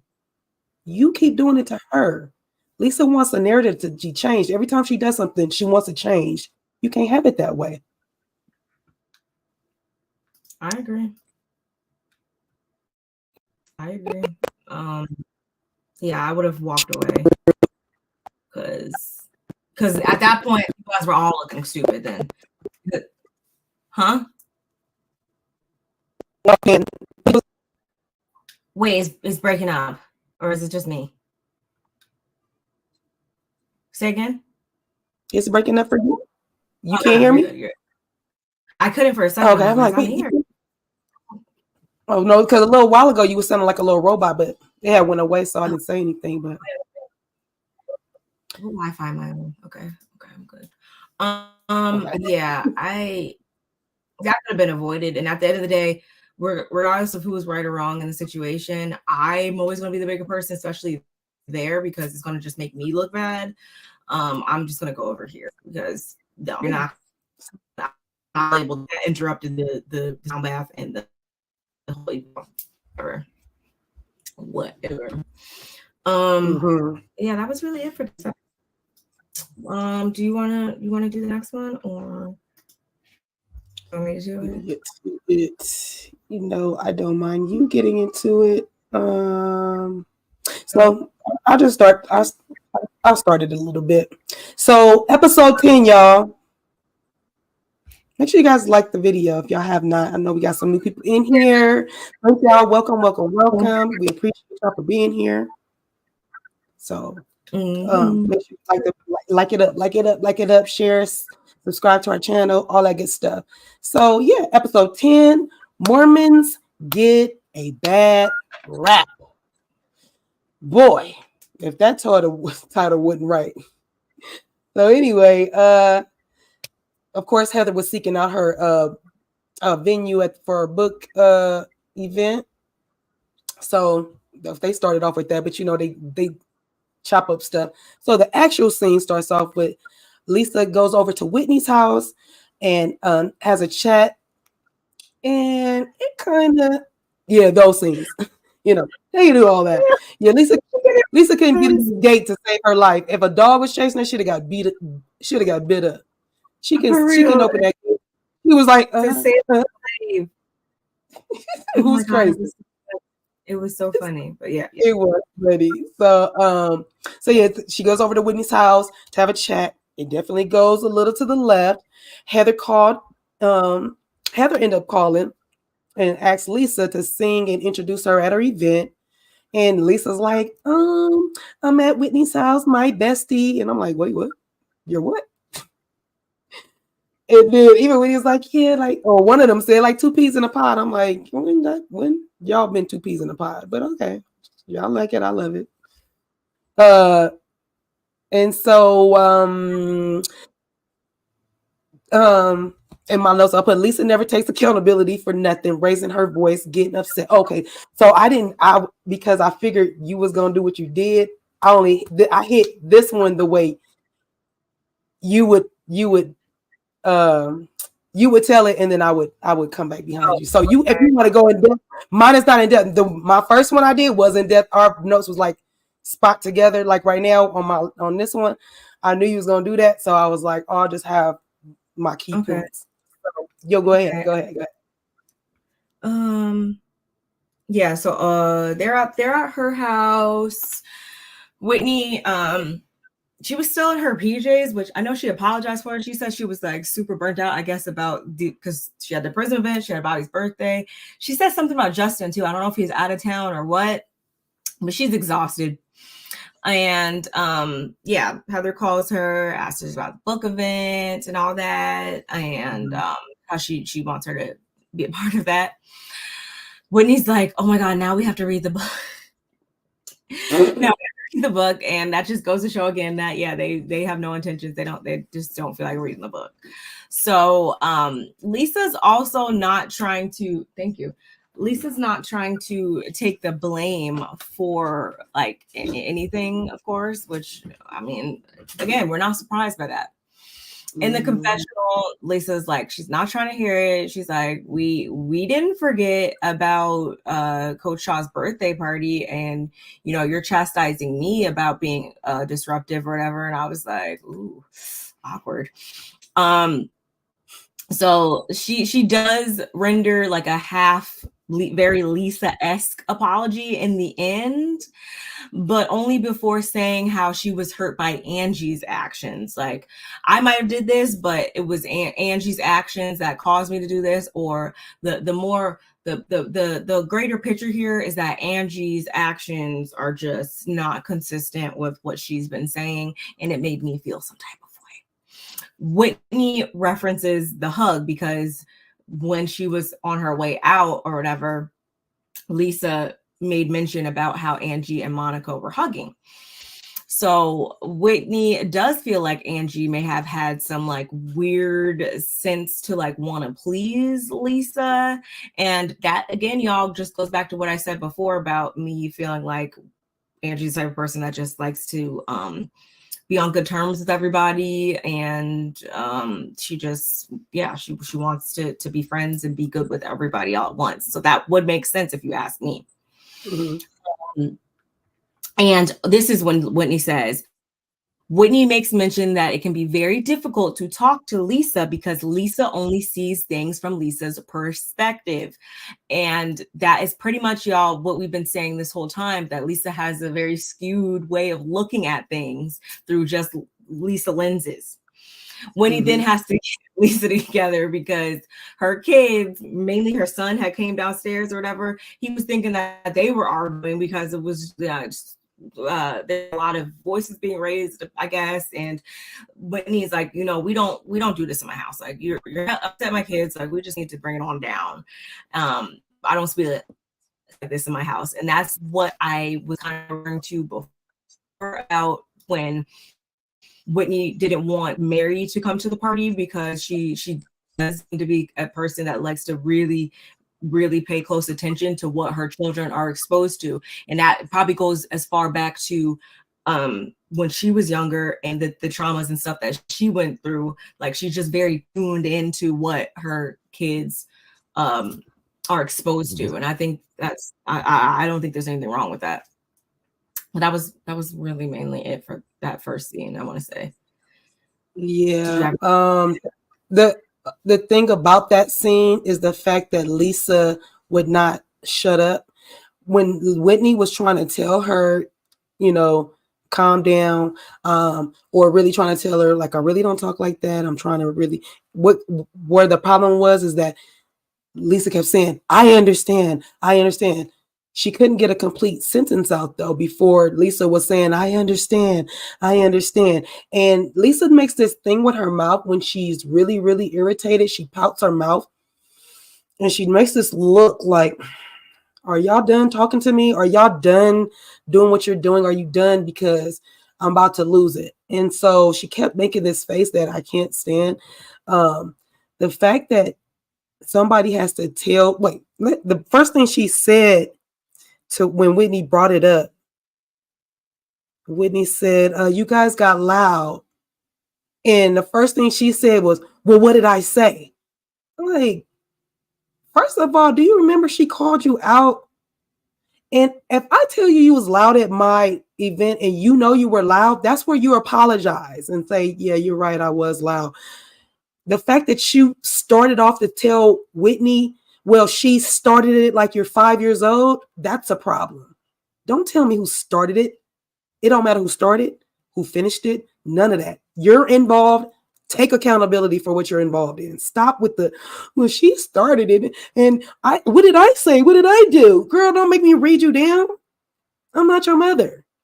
You know what you did. You were there.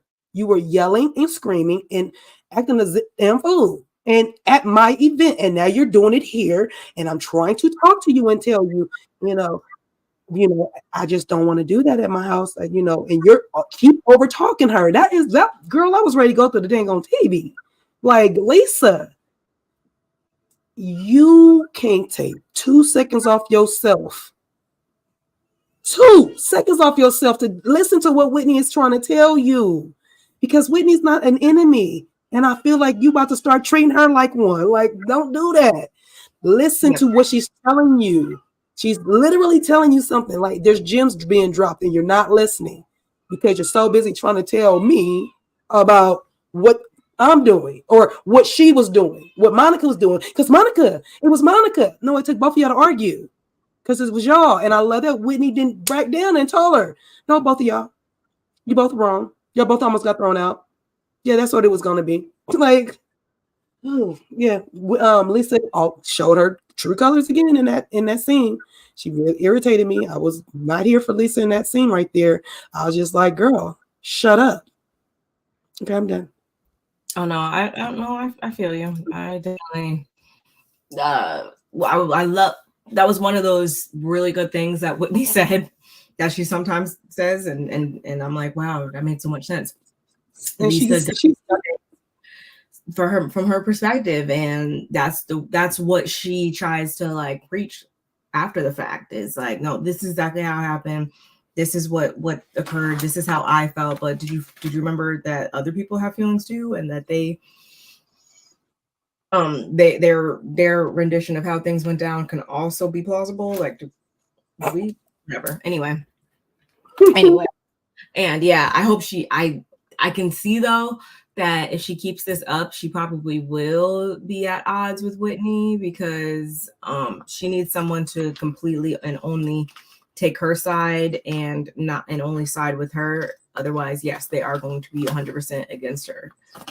Don't that make you think about how the fact that her and Meredith are not friends no more and how close they used to be and the way they were? I was like, dang, I bet she missed that because it used to be them two. Mm-hmm. I don't know if I would feel like Lisa has been the same way this whole time. So Meredith has that snobby thing about her, but now that they're not friends, I look at them like, dang, y'all like totally different now, like two different people. How was y'all even so close? Yeah. Mm-hmm. Don't you look at it like I just things that made me go, they used to be so close and now they're just like totally different people.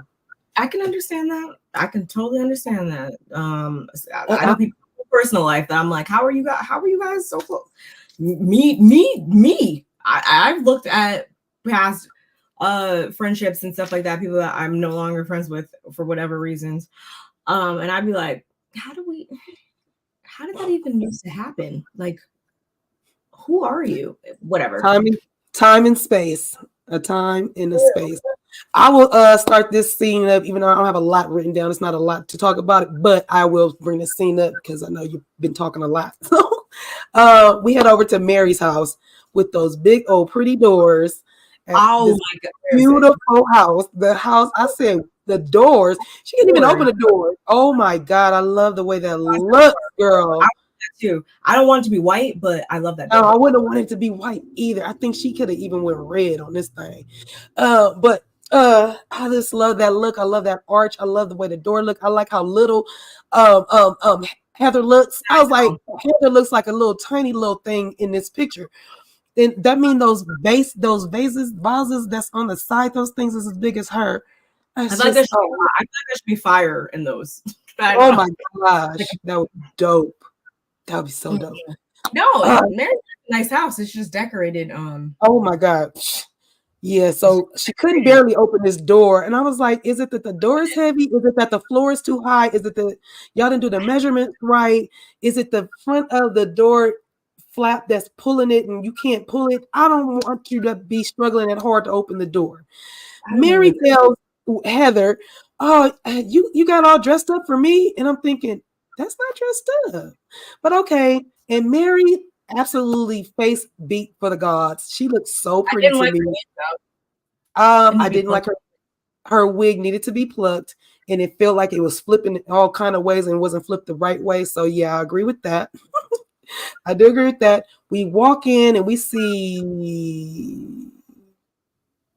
in Heather's word, Dr. Seuss type things. Willy Wonka in the chocolate factory.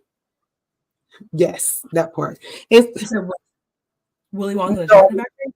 Yeah, I think that's what she said. I'm just saying, there's just, just it's like fairy tale-y kind of. I don't know. I love those chairs, though. I feel like you love my. I was watching with my goddaughter, and I said that's like, those chairs are amazing, and I love that she. Now, what I don't, if that was an all black and white room and those chairs was the pop of color, that would have been dope. I don't particularly like that she got the turquoise underneath that turquoise bottom, and I love turquoise, but that vintage turquoise at the bottom on top of those Chanel where those pillows were, I was like, I'm not feeling that part. But those chairs were definitely amazing. Those chairs was amazing. I love the way all of it you can see while you sitting and you still see the back of the chair. I love chairs like that. Mary does have some gems, I will say that. Yes, and I like the fact that Heather said, Mary's house is like her character, or like her personality. It's a little bit of everything. You get a little bit of everything, but she lives a really rich life. They sit down and we find out why Mary really invited her over. She told her, I want to ask you about the book, and the part that you put about me. And Heather is like, oh, okay. So did you read the whole book? Or she's like, oh, well, no, we'll see. Well, what I did, I thumbed through it. I thumbed through it, but I read the part about me. Eyes booked. Her eyes get so big. Yeah, I read the part about me, and those were untruths. Those are lies. What are you doing? Why would you? What are you saying?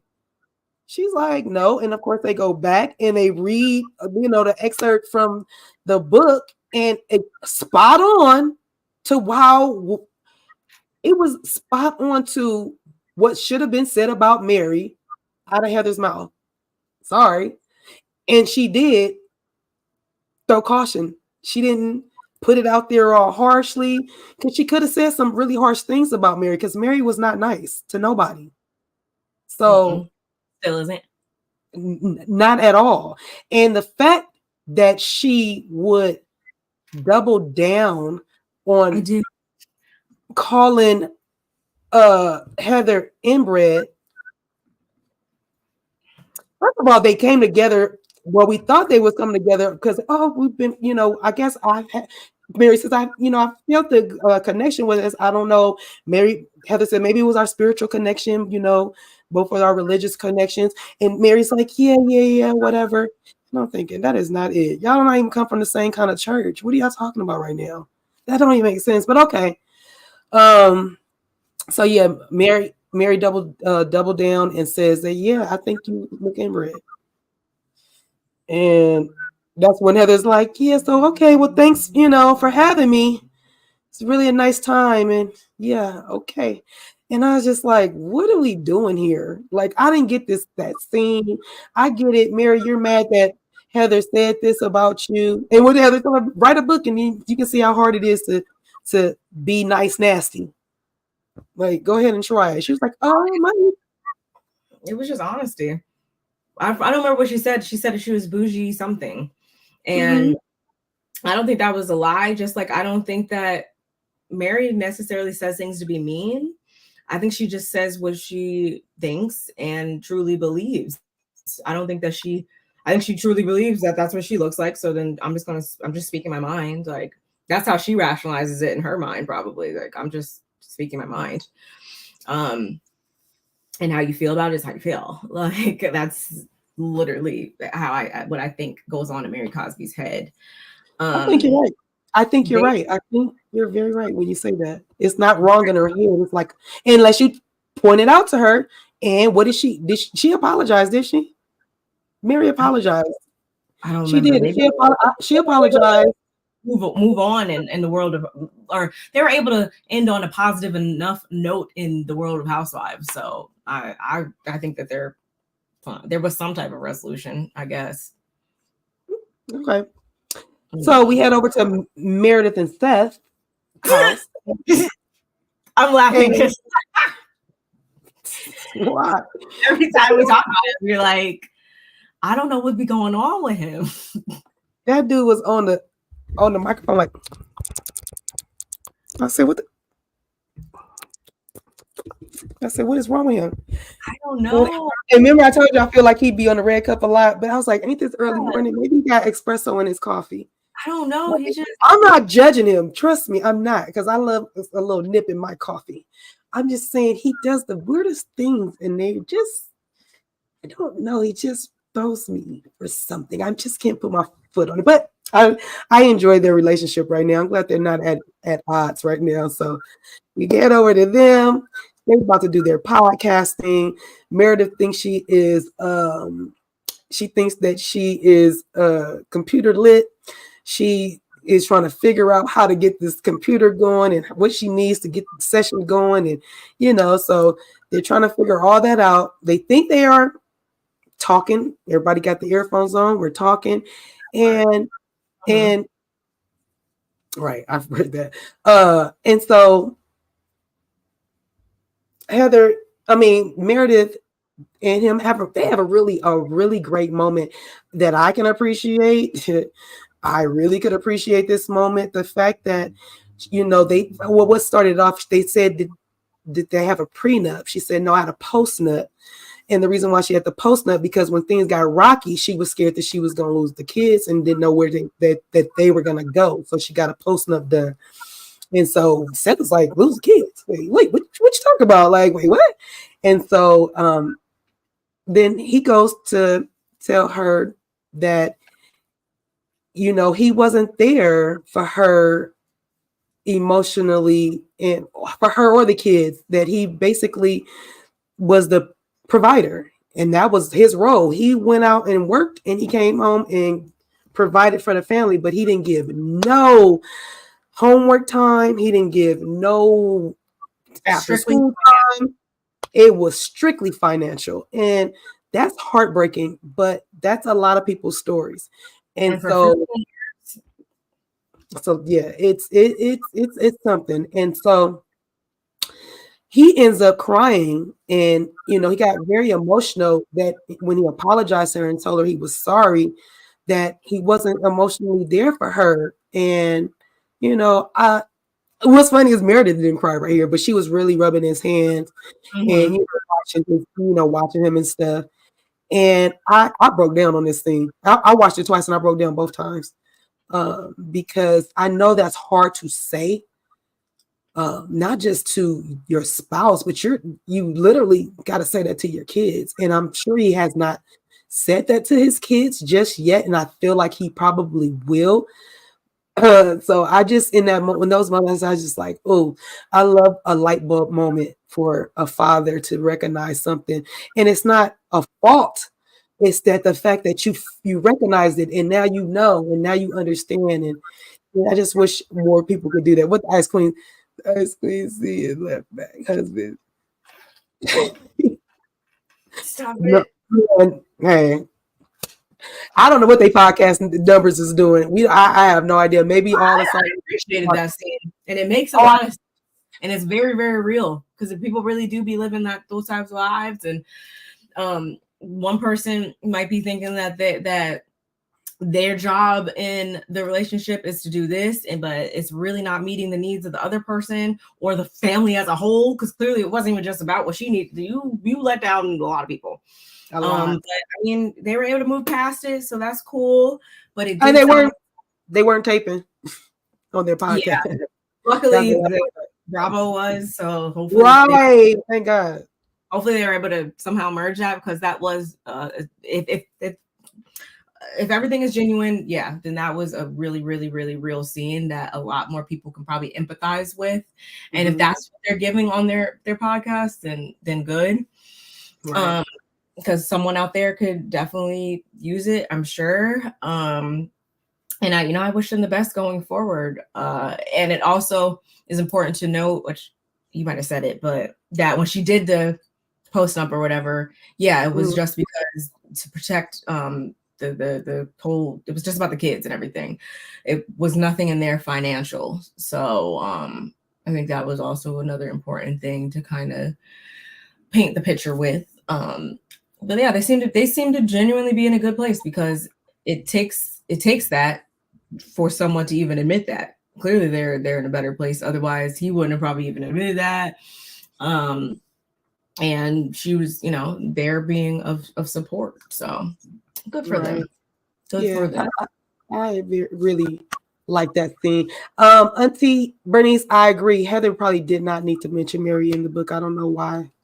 That's why we have the book. Me and Barb, we do have the book. We need to go over that book so that we can bring it to you guys. And I don't know. I would have to read the book to find out why is Mary in the book. Because what are we talking about with Mary? Like why is she here? Why is she here, people? Okay. So we head over to Monica's house. Where her mom thought, I guess she thought she was going to go try and fix some things. Why does that little girl still have a pacifier? Okay, anyway. Oh, that baby big. Oh my God. She's 5 or 6. Oh no, that's too. Oh, her teeth are going to be messed up. Okay. So Monica's mom comes over. Monica is like, lock the door behind me. I guess her nanny, is that her nanny or? Oh no, she's like, lock the door behind me. You guys stay in here. And that was the oldest daughter. That was the oldest daughter? Okay. I mean, like, she's watch the younger ones. I don't want her in here. So. Right. So I was just like, okay. So she goes outside. Yeah, it was like, oh, mom's car is back and everything. So they outside. She outside with her mom with her jacket on, like she ain't coming in this house. And she goes outside, and her mom says, I brought you a gift. Literally, right there. Monica said, first, this is not no gift. Like, this is the car you took from me, my car. And this is how we can tell Linda likes to sweep things under the rug. I think that her mom, person that likes to sweep things under. Look at her face. It looks like she thinks things can happen and then it's done for her. Like, but not done. I'm talking about things that have real issues. She try to sweep those under the rug. You can't sweep real issues under the rug. That's a problem. Like you're gonna sweep up. Oh, you didn't do the dishes today. You can sweep that kind of crap under the rug. You can't sweep up. You didn't took my car and said you was gonna report it stolen. You can't sweep that up under the rug, baby girl. You old enough to know that. So Monica's mom come over there trying to have a peace offering with her own car, and that's just dumb. And so she's like, maybe we should try and do counseling. Monica's like, we did that. She's like, no, like now we really need it. Because me and you, we need to break this generational curse. Monica eyeballs must have almost rolled out of her head. Like, are you kidding me, lady? I am a mother of, how many kids you got? 3? 4. 4 daughters. And you talking about breaking a generational curse right now. Are you kidding me? Okay. So Monica is not trying to give her mom the time of day. Monica's mom looks exactly the way she should look. Sorry and pathetic, because you are. I don't understand your point of view. I don't understand your motherhood. I don't understand your grandmotherhood. I don't understand nothing about you, lady. Nothing about you. And I'm going to need you to go get help. Quick, fast, in a hurry. Okay? Because in a minute, they're going to need to strap on one of those self-hugging sweaters on you. Okay? You are out of control. Seriously. You haven't even checked in with your granddaughters to see how they feel about you or what's going on. Or I'm a mom, I'm a grandmother, and I can't get down with nothing she does. So she ends up, Monica, I don't think, did Monica even give her an answer about them going to? She said she'll have to think about it, or she'll have to mull it over. She basically has to think about it. So she ends up saying, well, I'm gonna go on and get in the house. And that's when Bobo's like, well, can you take me home? She's like, oh no, it's a really nice day out here. It's really a pretty day. And she's like, wait, what? She said, can you, I don't know the oldest daughter name, but Shaq, can my grandbaby take me home? She was like, no, you can go ahead and walk home. And so she commenced to walking, but not before she was like, what did she say? Are you freaking kidding me? And I'm thinking to myself, are you freaking kidding me? You the one who took the girl's car. You got to be freaking kidding me. How dare you, when you took this lady's, not just her car, them is your grandkids that need to get around. This girl had to go rent a car. And you thought she was going to take you home. The gall. I can't. That's probably my favorite, most satisfying part of the episode. Linda, she has a BSing type of voice, and I say that with full confidence, knowing that even Monica said herself that the times that she did go to therapy and stuff like that, she comes in not as herself. She comes in as just completely just not what we see. So I don't really think that therapy will be much use to them. And I said this before, unless both people are receptive to it. And if you're coming in not yourself, that means you're not receptive to it. So she can say all this all she wants, but I don't believe that she's willing to or wanting to change, because every time anything's brought up, it's downplayed and it's just like, well, what was I supposed to do? Or, oh, well, or, it was only, that was only like one time, or. No, my favorite one is, what was I supposed to do, Monica? You asking your daughter what you were supposed to do at that age when she was a kid? Why are you asking your daughter that? Weird. But yeah, I hope she had a lot of time to think about those things as she walked home in the cold. Because she really did make this bed and she's just gonna have to lie in it. I there's a lot of things that we've been scrutinizing Monica about during this episode, but this is not one of them. I think that mother, she's something else. Toxic. Real. She is walking toxic. I don't blame her not wanting her to come in. I just hope that Monica sticks to her guns. That's all I really, really, really want to see, because she can say all this too, but next episode we could see them in therapy, or next season we could see that she done moved in the house with them. Like, I hope she does continue to protect her peace and her kids' peace, because that lady in her current state does not mean them no well. So I don't. Yeah. That she is a chaos and confusion, and the only way Monica is going to have peace is to set her boundaries or cut her out completely. Is exactly what I was basically trying to say. She should have peace, because it's just going to be the same circus every time she sees fit. Every time she sees fit, she's going to take the car. Every time every time we're in an argument, or you're mad at me or I'm mad at you, you want to take the car, or you want to try to chastise me like I'm a little kid or something. Like, it's not going to change, because there's no incentive for her to change currently. She's got to want to change. She's got to see herself for who she is before she can even make any changes. So I feel Monica's mom needs to go get therapy for herself, and then she can go have family therapy with her daughter. But until she's able to learn how to listen wholeheartedly and comprehend what is being told to her, it's not going to work. So I don't feel like it's probably going to be a lot of arguing if they go to counseling together right now, because her mom needs to figure some things out about herself. To me, that's she's got some issues. She doesn't even know it. That's the thing. She doesn't. That's why she needs to talk to somebody. Every time we bring it up, every time Monica brings it up, it's all like, I'm fine. I'm like, she doesn't even know the severity. That rug she didn't put everything under is so big. She sits on that mountain. Yeah, it's not good. It's not good at all. But, so we head over to Heather's book event. Right?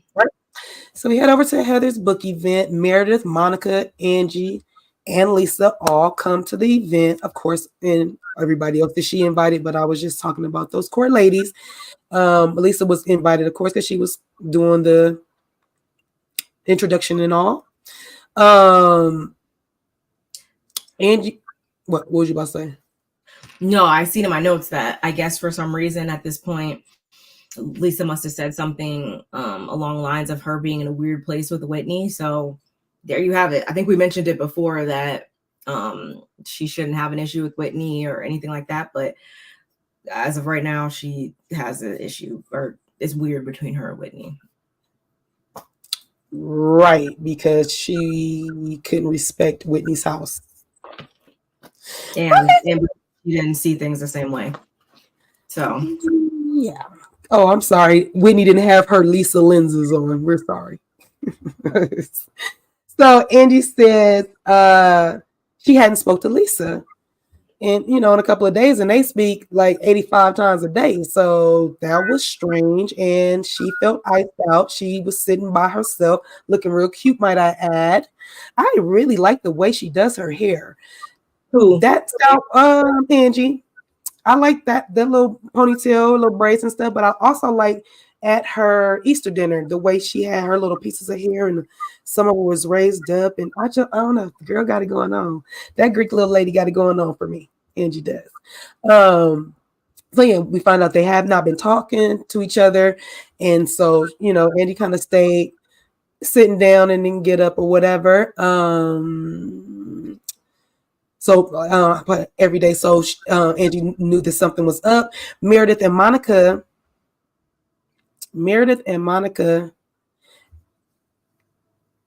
What did I put? I don't even know what I just put there. Monica pulls Meredith to the side to fill her in on what happened at the. I guess that's what I was supposed to put, but something went all the way crazy right there.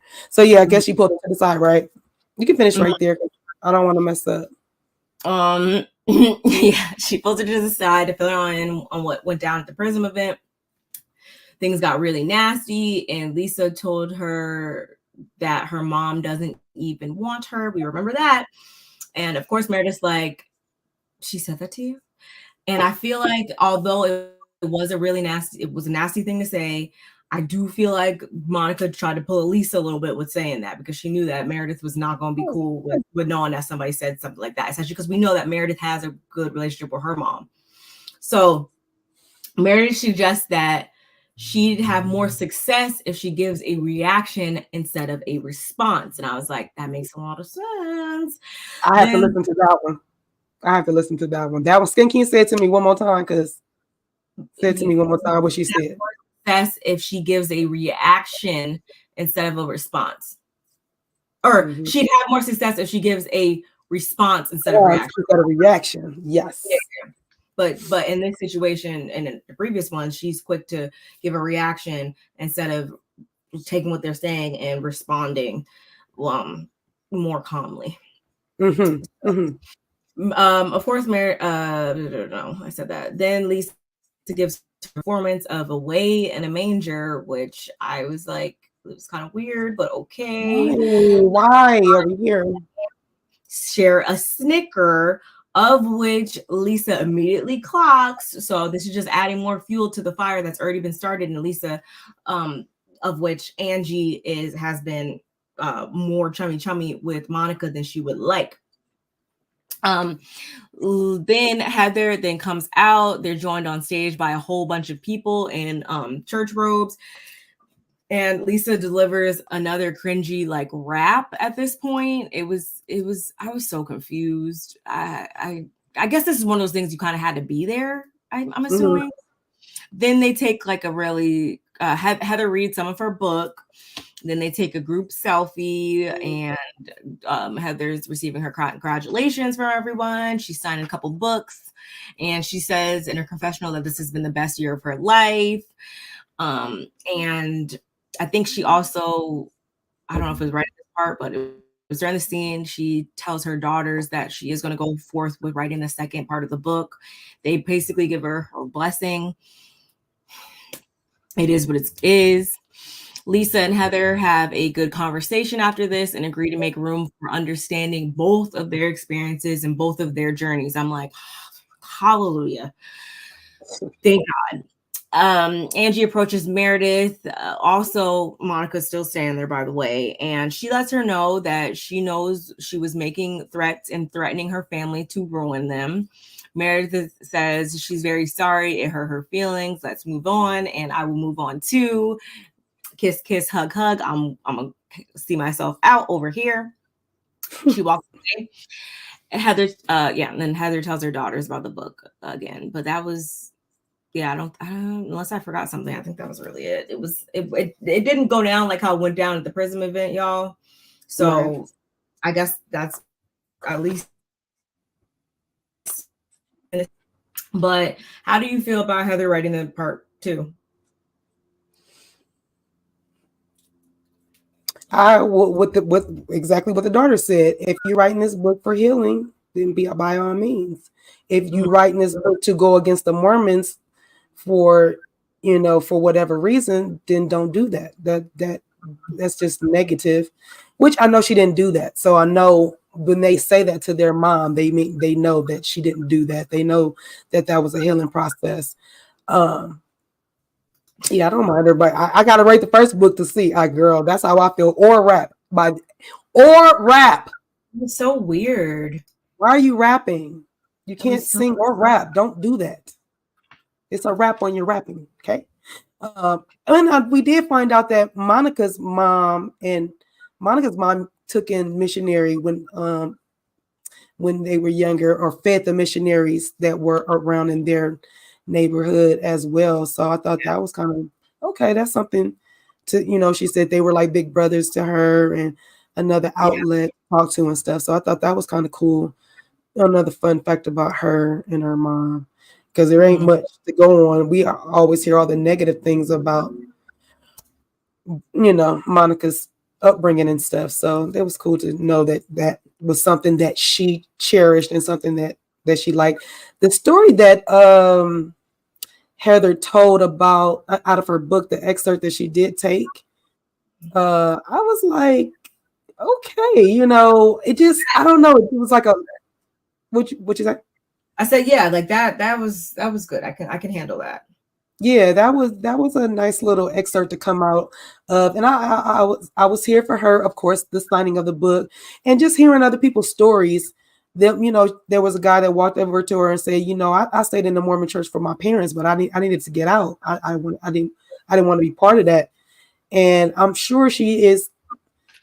The book is doing what it's supposed to do, which is giving other people that have a similar feeling that Heather has about Mormonism, that don't have an outlet or don't know how to get out or whatever the case may be. Same thing with like Scientology, like I was talking about of our, back when. I just feel like, it's so much bigger than Heather, and I know she knows that. And as she does this book signing, and the more people that talk to her, that's what's going to make her want to write another book. That's what's going to fuel it. She has to focus on the people that the book is for, and not the people that it's not for. That part. I think she's been focusing too much on the people that are not cool with that, instead of there is an audience for it. Focus on that. Yes, and that's where she needs to go to. So, and as far as Lisa worried about somebody kicking in the stands, which Monica was being funny, but I don't think them two were the only two that was laughing. I think that daughters even look kind of like confused, like what is going on here? What is going on here? So I was just like, girl, you nitpicking, and Monica's still. That is immature. Just sit there and don't, because to me, I feel like you're putting Angie again in the middle. The more you keep saying you don't want to do that, the more you talk to Angie and do stuff and snicker with her and elbow her while Lisa can see you. I feel like you're putting Angie in a bad position. And I don't know if you're doing it purposely, but if you're doing subconsciously, please wake your conscience up and find out. Like, don't put Angie in the middle of it, because Angie is not strong enough just yet to stand up to you guys yet. It's coming though. Trust me. I feel it. And then we close this episode with, and it might be coming. Who knows? The next scene. Who knows?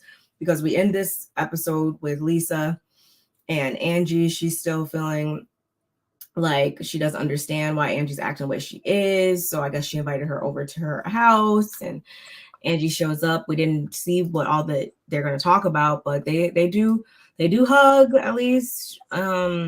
So I'm hoping that they'll be able to move forward or whatever. And I say that because it's just, as a audience member, we like, or at least I speak for myself when I say that I like seeing the women get along more than not, because then when it's like divided and you got 2 over here or 5 over here and 1 over there, it just doesn't flow as well. You're not allowed to, you can't do stuff. So I'm hoping that they'll be able to get on some common ground with it, but we'll have to wait to see that in the next episode. But all in all, these episodes were all right. It wasn't too much, but they kept us entertained for the meantime. Right. It definitely did. I was entertained. Like I said, I'm really not trying to be a Lisa hater. I'm really not, because I just don't want to be. And that's my honest truth. I don't want to not like Lisa. Mm-hmm. What I'm gonna say is she's making it hard for me not to, because she keeps doing the thing that I don't want her to do, which is I need her to just, I don't know. My thing is she doesn't have enough information. She didn't have enough information to go on. So she's moving according to the least amount of information she has about Angie and Monica. So this is why I've been giving her a pass, because she didn't know that Monica and Angie had spoke. And she never picked up the phone and asked Angie had they spoke. So for me, it's like, okay, so now that you know that they spoke, maybe you'll do different. But we shall see. We shall. And the last only other thing I would want to say is that I low-key want to see a little bit more from Meredith before the end of the season. I feel like she's been kind of MIA a little bit, and a lot of it has to do with the fact that, yeah, she was at odds with like people like Angie and stuff like that. But I do want to see a little bit more from her before the end of the season. I definitely agree with that. Meredith brings a lot to the show when she's Meredithing. So I agree with that. I feel like that's a missing part, that her little bit of shade, or just we don't have nothing to go on. We haven't really seen much of Meredith, so I definitely agree. Pretty much, she's been at events and stuff, but yeah, y'all. Hey, Meredith, Auntie. I think that is all we have for you guys today. We will be back on our regular day next week, regular time, regular day, and all of that. Thank you for bearing with the last 2 weeks. Yes. On through with this season and the rest of the episodes and the reunion and all that good stuff. So make sure you guys stay tuned. Replay gang, make sure you keep the conversation going in the comments. And if you guys have not in the past 2 hours liked on both of our channels, make sure you do that as well. And yeah, I think that's all we got. That's it, y'all. Y'all have a blessed one, y'all. Till the next time we see y'all. Yes. Everybody in the chat, our niece, LaDonna, our sis, who else was in here? Miss Bug, Janet, Francine, Joseph. I think I got everybody. Thank you guys for keeping the chat active, and we will see you guys next week. Okay. Bye. Bye, guys.